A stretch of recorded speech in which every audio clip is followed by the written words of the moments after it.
I want to talk about what is pathognomonic of yeast overgrowth in the small and the large intestine. First of all, what is pathognomonic? That's basically characteristics of a particular disease state. So when you add those things together and you're like, without doing any diagnostic testing, if there is accurate diagnostic testing available, which is very difficult for yeast, I'm sure any of you who are watching this who suspect or have been down the road of yeast or fungal overgrowth in the gut, it's hard to put a finger on because it likes to cling to the wall of the intestine. There's a lot of real estate in there that it can cling to, and so you can't get it on a stool sample. There's some indirect tests which are okay, that measure, blood and urine and say, okay, this looks like it. But let's talk about symptoms. What are the symptoms that would make one say, that sounds like you've got a yeast fermenting, not so much a bacteria?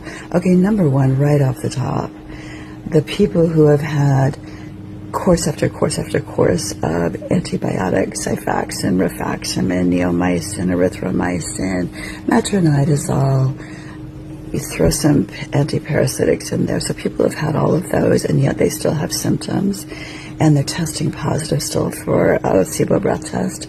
Then think about that.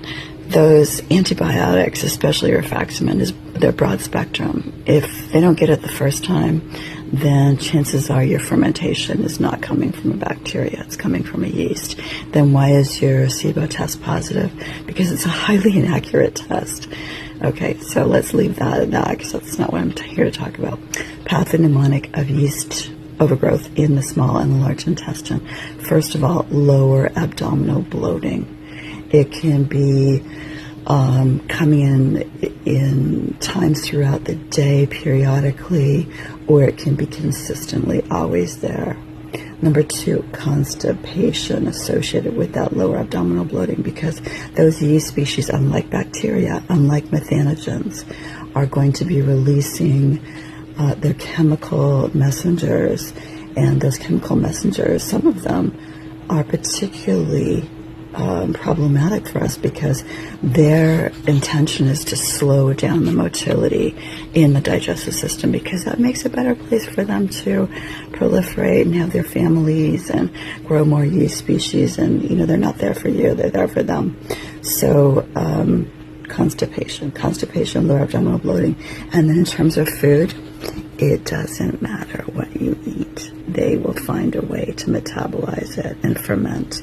So if you're one of those people who say, I've changed my diet to, the 10 most popular diets that are out there right now, and maybe carnivore works the best, or maybe nothing really changes my symptoms, that is pathognomonic of yeast.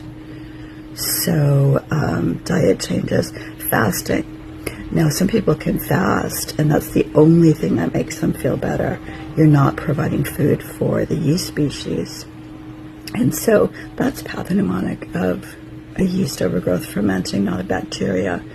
And then you've got people who, even when they fast, that bloating does not go away. That gassy bloating in the lower abdomen does not go away.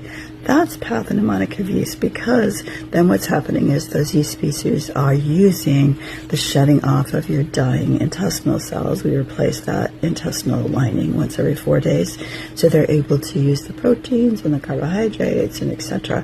from those cells to grow and continue to grow and continue to ferment.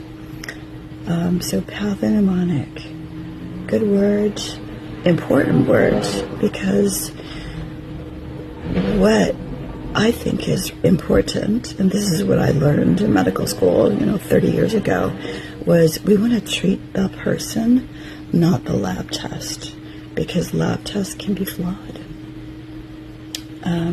There's no lab tests that are 100% accurate.